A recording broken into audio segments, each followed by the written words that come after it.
उपस्थित बंधुओं को मैं प्रणाम करता हूँ।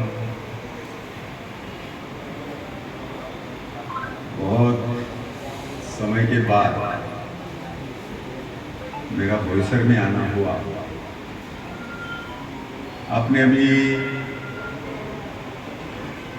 चंदन जी से सुना कि मैंने उनको कहा ये फ्रीडम फाइटर आदमी है और जैसा नाम है वैसा उसका काम भी है। चंदन का सुगंध दूर दूर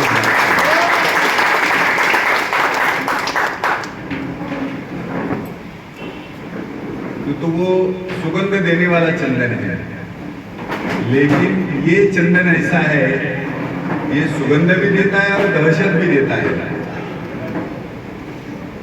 और ये आज के समय में आवश्यक भी है। तो इनके आग्रह के खातर मुझे कल जाना है सूरत। सूरत में एक सभी लोग जानते हैं कि पूरे देश भर में शौर्य यात्रा प्रारंभ हुई है और उस शौर्य यात्रा को संबोधित करने के लिए मुझे कल जाना है। तो मेरे मन में आया कि जो कार्यकर्ता काम करते हैं तो उनके पीछे जैसे आप लोग खड़े हैं, जैसे मेरा भी दायित्व बनता है। तो मेरा तो गुणगान कर रहे थे कि शंकर जी के कारण ये है, शंकर जी के कारण ये है, वो है। जीवन किसी के आधार पर नहीं चलता है, वो ईश्वर के आधार पर चलता है। वो बोलते हैं, आप सबको मालूम है, भगवान जिसके साथ में होता है उसको मारने की किसी के पास ताकत नहीं होती। अभी मेरे ऊपर 3 हमले हुए, 4 हमले हुए। ऐसा है, देश का एक सिपाही होता है, देश का एक सेवक होता है, एक माँ का पुत्र होता है, तो समय पर उसकी परीक्षा होती है। जैसे हमारे बॉर्डर पर जवान खड़े हैं, वो केवल पैसे के कारण खड़े हैं क्या? उसको मासिक कुछ मिलता है इसलिए वो खड़े हैं क्या? अपने पत्नी का सिंदूर पहुंचकर, बच्चों को छोड़कर, परिवार को दूर किनार करके वो रात दिन बॉर्डर पर खड़ा है। और उसका स्वप्न क्या है? एक फौजी का स्वप्न क्या है? तो एक फौजी का स्वप्न ऐसा है कि मैं लड़ते लड़ते शहीद हो जाऊंगा। ये केवल कल्पना करने से भी आपके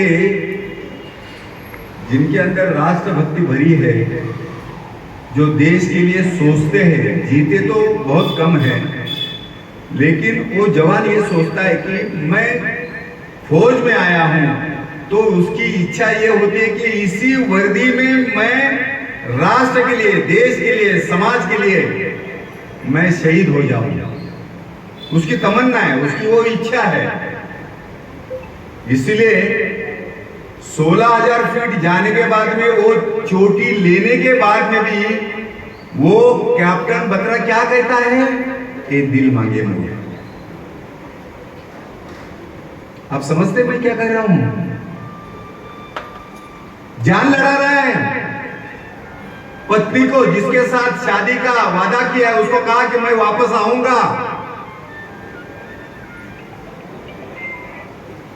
आपका और मेरा जैसा अगर कोई होता तो क्या कहता था? बस अभी एक चोटी ली है। वो अपने नीचे कैप्टन को 3:30 बजे फोन करके बोलता है कि मैंने चोटी तो ले ली है, तिरंगा तो फहरा दिया है, लेकिन आज भी मेरा मन दिल मांगे मोर, ये आज जो घोषणा घर घर में है उसका क्या कारण है, क्या रीजन है? हमने कभी एहसास किया है उन लोगों को?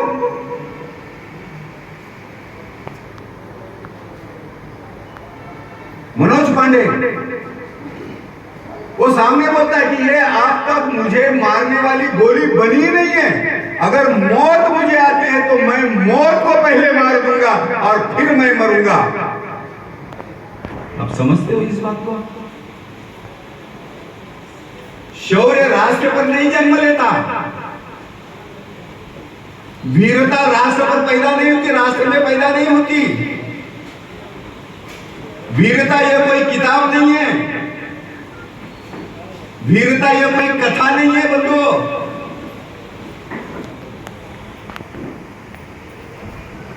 ये मैं आपको इसलिए बताना चाहता हूं कि जिस माहौल में हम जीते हैं, ऐसे माहौल में मैंने चंदन का उल्लेख किया, ऐसे हजारों कार्यकर्ता है जो देश के लिए, आपके लिए, हमारे लिए अपनी जान लड़ा देते हैं। ये महसूस करने वाली बात है, एक कपोल कल्पित कथा नहीं है। विश्व हिंदू परिषद, बजरंग दल ये किसी के घर का टट्टू नहीं है। आज हिंदुस्तान के आतंकवादी अगर किसको डरते हैं, सहम जाते हैं, चुप जाते हैं, मरने के बाद में भी शहीद होने की होड़ लगी है, उसका नाम बजरंग दल है।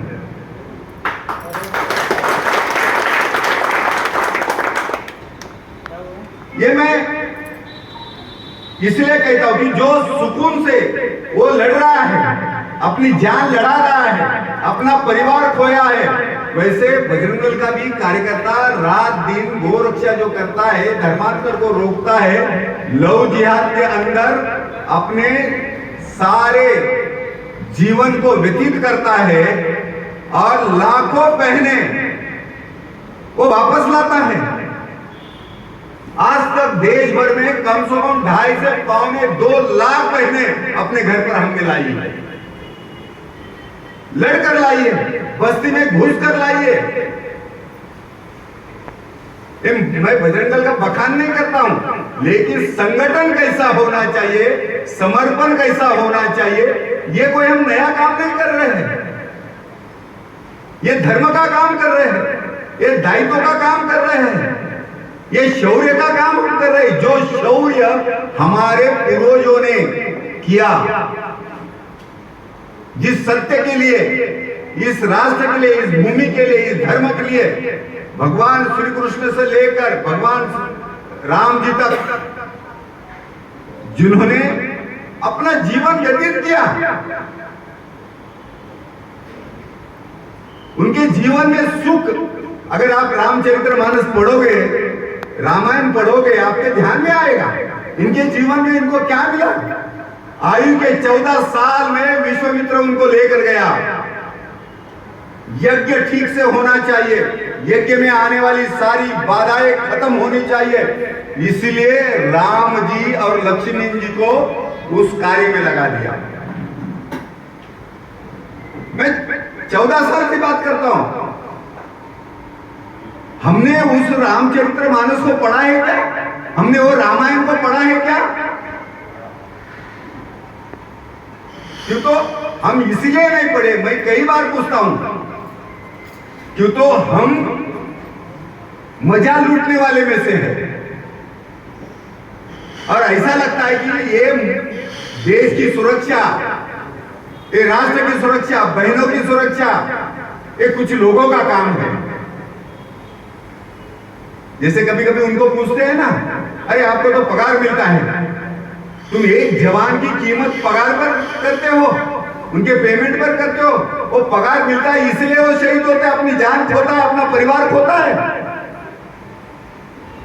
कभी कभी हमारे साथ भी यह संवाद होता है कि आपको कुछ ना कुछ मिलता होगा। क्या मिलता है? लाठी, गोली, डंडा, लॉकअप, जेल, 3-3 साल की सजा, 2-2 साल की सजा, ये ऊपर जो देशभक्ति करता है, जो राष्ट्रभक्ति, उसकी ये कीमत है। और ये कीमत मैं इसलिए कहता हूं, और इस रास्ते पर चलने की हमको आदत हो गई है। अगर मेरे मरने से, मेरे मिटने से अगर ये देश आबाद होता है, ये राष्ट्र की संपत्ति जीवित रहती है, ये राष्ट्र सुरक्षित रहता है, तो मुझे अपने आप को गाड़ कर लेना पड़ेगा। ये हमारा दायित्व बनता है। क्या हमारा दायित्व बनता है? अगर ये धरती को अगर जीवित रहना है, तो किसी ना किसी बीज को अपने आप को फाड़ कर लेना पड़ता है। ये खेती का नियम है ना, खेती का नियम है कि नहीं? जब बीज अपने आप को फाड़ कर बाहर आता है, तब वृक्ष तैयार होता है। तब एक बीज अपने आप को गाड़ कर लेता है, तब हजारों बीज ऊपर आते हैं ना। आज पूरा बजरंग दल का पूरा देश भर का 51,000 शाखा है और लाखों कार्यकर्ता है। क्या जान ऊपर आई है? वो कश्मीर बचाने जाता है, वो हैदराबाद बचाने जाता है, वो कर्नाटक बचाने जाता है, जबकि आतंकवाद और इस देश का दुश्मन ये पपैया छाप, ये तरबूज, जिनकी अपनी कोई औकात नहीं, जो हमको मिटाने की बात करते हैं, जिनका कोई वजूद नहीं, जिनका कोई मालिक नहीं है, ये रोड छाप गुंडे हमारे माताओं को छेड़ते हैं, हमारे बहनों को छेड़ते हैं, हमारे भगवान को गाली देते हैं, सनातन को गाली देते हैं। आपको मालूम है ना, अभी अभी सनातन को गाली दिया गया। क्या कहा? सनातन डेंगू है, मलेरिया है। आप में से बैठे हुए कितने लोगों के छाती में ये छली हुआ बात मुझे बताइए जरा। यहां पर बैठे हुए कितने लोगों को पीड़ा हो गई, कितने लोगों को लगा कि साला उस हरामी का गला घोटना चाहिए। अरे तुम सनातन है, ये तुम्हारा वजूद है, ये तुम्हारा आधार है, ये तुम्हारे बाप दादा की कुल की प्रॉपर्टी है ये भूमि, और तुम उसके मालिक हो। एक मच्छर छाप आदमी सनातन मलेरिया बोलता है, बीमारी बोलता है। जिस सनातन ने विश्व को आजाद कर दिया, हिंदू न पतितो भवत का मंत्र दिया, सोनावतु सोनो भुनतु सो वीर्यम करवा वही तेजस्विनावधीत मस्तु। ये जो है ये सनातन है, जो मिटता नहीं वो सनातन है। सनातन किसको बोलते हैं? हमको तो मालूम है क्या? हिंदुत्व का काम ही सनातन है, हिंदुत्व का दूसरा नाम सनातन है। जो मिटता नहीं वो सनातन है। जो बुद्धि का विकास चाहता है वो बुद्ध है, जो सीखना चाहता है वो सिख है, जो जितेंद्र है वो जैन है। चाहे पंथ अनेक हो फिर भी हिंदू एक है, फिर भी हिंदू एक है। यह सनातन का मतलब मिटता नहीं है। अरे दुनिया के नामों से मिट गए, दुनिया की भूमि चली गई। मैं कभी कभी पूछता हूं, सुबह से लेकर शाम तक आज जिस मस्ती में हम जीते हैं ना, कभी कभार थोड़ा तो सोचो ये भूमि किसके कारण बची है। और इसलिए मैंने कहा दुनिया की एक संस्कृति, हम सनातन इसलिए, दुनिया की सारी संस्कृति मिट गई, उनके नाम बदल गए, कपाट में वो बंद हो गई। 5000 साल से हिंदुस्तान रहा है, उसका कारण आप सोचो। कहीं लोगों ने होड़ लगी, रेस लगी, मरने की होड़ दुनिया में आपने कहीं नहीं देखी होगी, हिंदुस्तान में देखी है। एक मरता है तो दूसरा खड़ा होता है, दूसरा मरता है तो तीसरा खड़ा होता है, और ऐसे हजारों की परंपरा देश के लिए, मातृभूमि के लिए। ऐसा कोई नहीं देश, वो पैसा लेकर मरते हैं।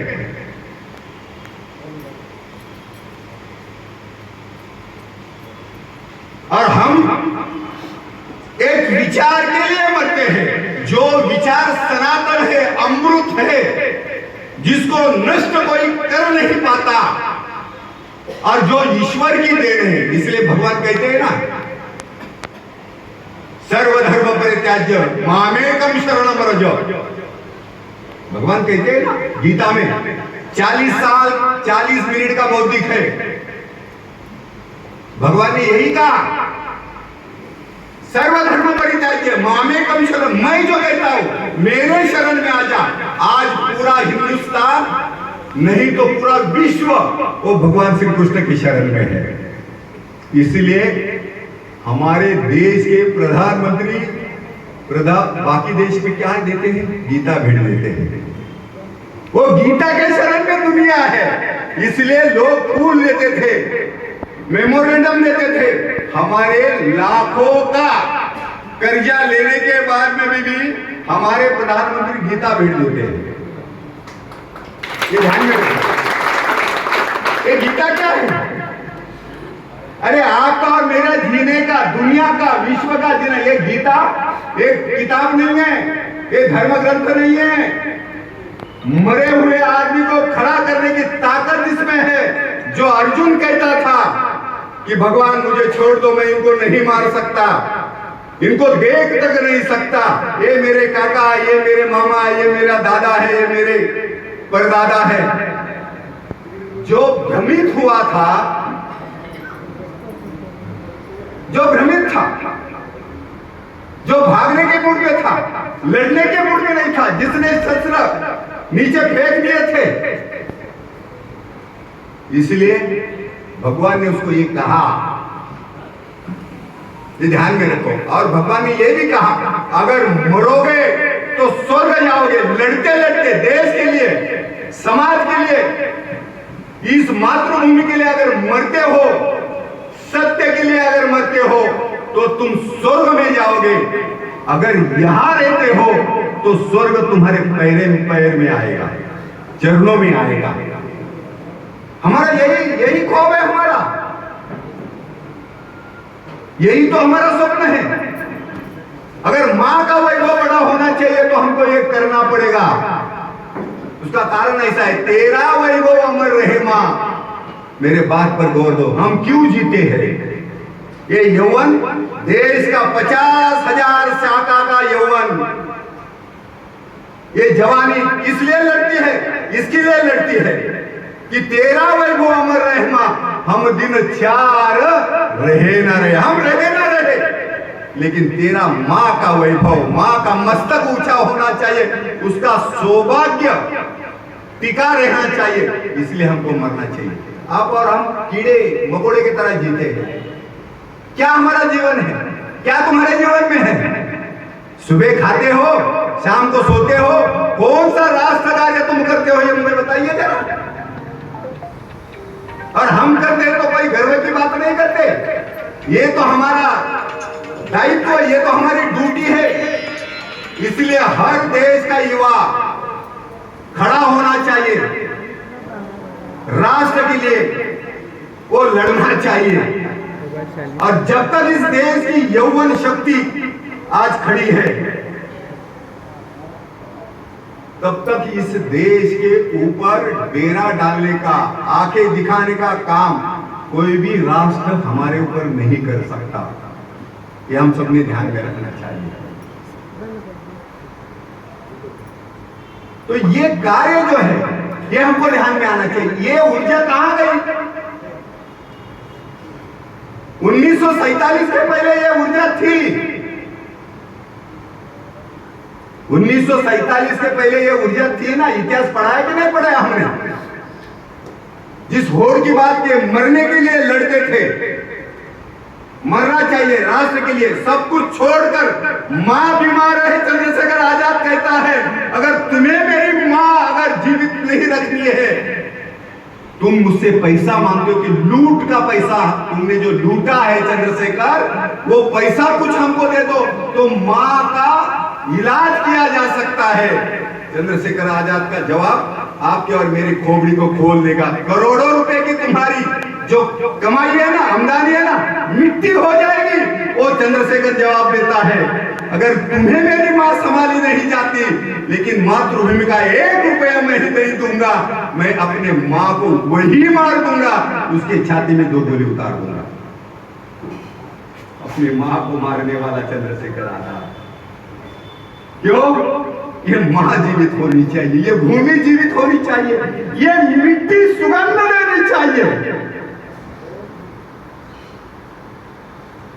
ये स्वप्न है 1947 का पहला। मेरा रंग दे बसंती चोला माए, रंग दे बसंती चोला। ये चोला पहनकर आजादी के धुंध में मरने वाला, शहीद होने वाला भगत सिंह 32 साल का है। तुम्हें याद नहीं आता? कौन से स्कूल में पढ़ते हो?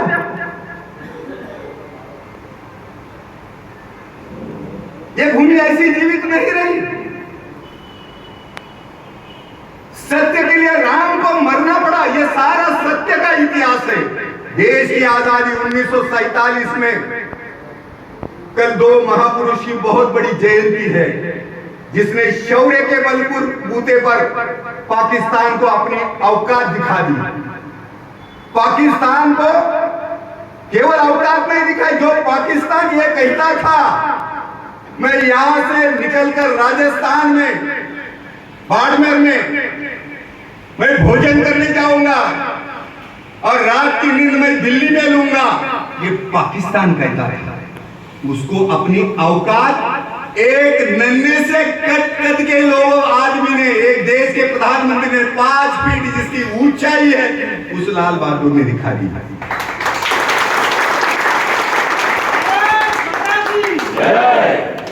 ये शौर्य है।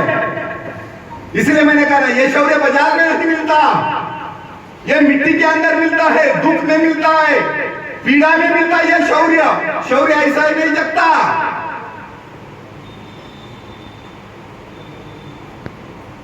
और फिर आपने देखा वो जो शहीद हो गए वो गए हमको छोड़कर, लेकिन जय जवान जय किसान का नारा। और पहला प्रधानमंत्री, पाकिस्तान को लगता था कि ये 62 के चीनियों ने इनको बहुत पीटा, इनको हराया है, हम तो इनको मसल कर रख देंगे। अपने घमेंड को चल कर आए, लेकिन हमारे जवानों ने उनको जहां पहुंचाया वो जहन्नुम में आज भी रोते होंगे। ध्यान में रखें। और कल और एक व्यक्ति की जयंती है, जिनको हम राष्ट्रपिता कहते हैं। हम कहते हैं ना राष्ट्रपिता। एक ने राष्ट्र के शूरत्व को, राष्ट्र के आत्मा को, राष्ट्र के सच्चाई को ऊर्जा देने के लिए अपनी ऊर्जा खत्म की, और एक ने अपनी सारी ऊर्जा, इस देश को हम कैसे तोड़ सकते हैं, जातियों में बांट सकते हैं, इस राष्ट्र को हम कैसे मिटा सकते हैं, इस सेकुलरिज्म के चरस गांजा के नशे में। मैं उनको बुरा नहीं कहता हूं। जिस प्रकार के लोगों का एक बहुत बड़ा संगठन उन्होंने खड़ा किया, लेकिन सेकुलरिज्म वाला संगठन, सर्वधर्म समभाव वाला संगठन, ये नशे की गोली ये बापू ने हमको दी। और आपने देखा होगा ये देश, जिस देश ने स्वराज्य प्राप्त किया, जिस देश ने एक स्वतंत्र राष्ट्र, बलशाली राष्ट्र खड़ा किया, अखंड भारत खड़ा किया, उसी अखंड भारत को अपने बलबूते पर विभाजित कर दिया। तभी तो वो नौखाली का युद्ध पढ़ो, नौखाली डालिए, केवल नौखाली डालिए। गूगल, हम जो गूगल सर्च करते हैं ना, किसके लिए करती है? अपने मौज के लिए करते हैं गूगल। आजकल जुआ खेलने के लिए गूगल मेरे काम में आता है, पैसा कमाने के लिए गूगल मेरे काम में आता है, लौंडियाबाजी करने के लिए गूगल मेरे काम में आता है, विवश दृश्य देखने के लिए मैं गूगल को काम में लाता हूं। लेकिन कभी तो नौखाली का वो गूगल सर्च करिए, ऐसे कहीं इतिहास के पन्ने आपको पढ़ने पड़ेंगे, तब आपके ध्यान में आएगी कि मैं क्या कर रहा हूं।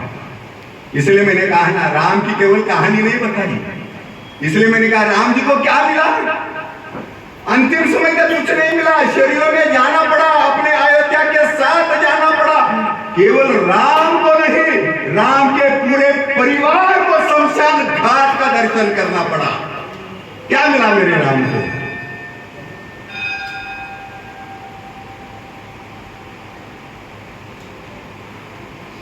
कई को क्या मिला? उनके स्वयं के मां को क्या, यशोदा उसके स्वयं के मां को क्या मिला? कौशल्या को क्या मिला? श्रुति को क्या मिला? सारे बहुओं को, पूरे परिवार को क्या मिला? कुछ नहीं मिला। 14 साल जनता ने एक बच्चा पैदा नहीं किया, ये ध्यान में रखो। मैंने इसलिए कहा रामायण को भूली हुई औलादें जब अधिक होती है तो पाकिस्तान और चीन तुम्हारे ऊपर डेरे डालता है, क्यों? तो हम रामायण को भूल गए, मतलब शौर्य को भूल गए, हमने उसको दफन करके रख दिया। ये ध्यान में रखना, ये हमने किया। ऊर्जा कहां से आएगी? वीरत्व कहां से आएगा? लड़ने का जज्बा कहां से आएगा?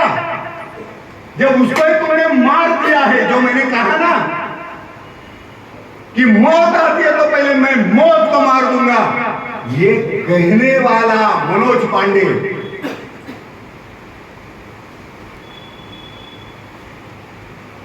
मृत्यु सामने है और फिर भी उसके साथ 2 हाथ करने वाले हमारे वीर। ये उदाहरण मैंने इसीलिए कहा, हजारों बहनों को बचाने वाला भगवान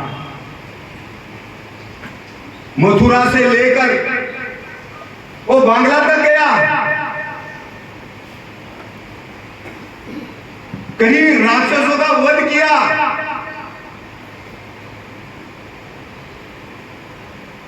क्या मिला भगवान श्री कृष्ण को? कुछ नहीं मिला। समेट करने में और शत्रु को मारने में सच्चाई का युद्ध, और इसलिए वो अभी भी कहते हैं ना, परित्राणाय साधूनां विनाशाय दुष्टतां धर्म संस्थापनार्थाय संभवामि। क्यों आना चाहिए मुझे बताइए, क्यों आना चाहिए? मैं कभी कभी ये पूछता हूं, क्यों आना चाहिए? भगवान श्री कृष्ण ने क्यों आना चाहिए बताइए जरा, क्यों आना चाहिए? मुर्दार, अपंग, जिसका मन मर गया है, 2 समय के रोटी के लिए पूरा है, अपने बहन की दलाली खाता है, उस समाज के लिए उसने आना चाहिए। अपने आत्मा को पूछो, चारित्र कैसा खड़ा होना चाहिए। इसलिए मैंने भगवान राम जी का उदाहरण दिया। 14 साल अयोध्या में एक बच्चा पैदा नहीं हुआ। राम जी जब अयोध्या में आए, उन्होंने देखा और अपने अगल बगल के लोगों को पूछा कि एक भी बालक मुझे दिखता नहीं है। तो वहां के प्रधानमंत्री ने कहा, भगवान आपके वनवास के समय जो आप यहां से वनवास लेकर गए, सारे लोग वनवास में चले गए, सबने अपना सुख त्याग दिया, इसलिए 14 साल से एक भी नन्हा सा बालक आपको दिखाई नहीं देता। ये सीखेंगे नहीं सीखेंगे? ये वीरता के कारण, ये शूरता के कारण ये देश जो बचा है ना, मैं अहिंसा की निंदा नहीं करता। अहिंसा वो होती है जिसके अंदर हिंसा की ताकत होती है, तब अहिंसा शोभा देती है। ये जैन धर्म का सिद्धांत है, अहिंसा का सिद्धांत है। वो अहिंसा में वो ताकत होनी चाहिए। परिवार के परिवार मिट जाते हैं। गुरु गोविंद सिंह को क्या मिला?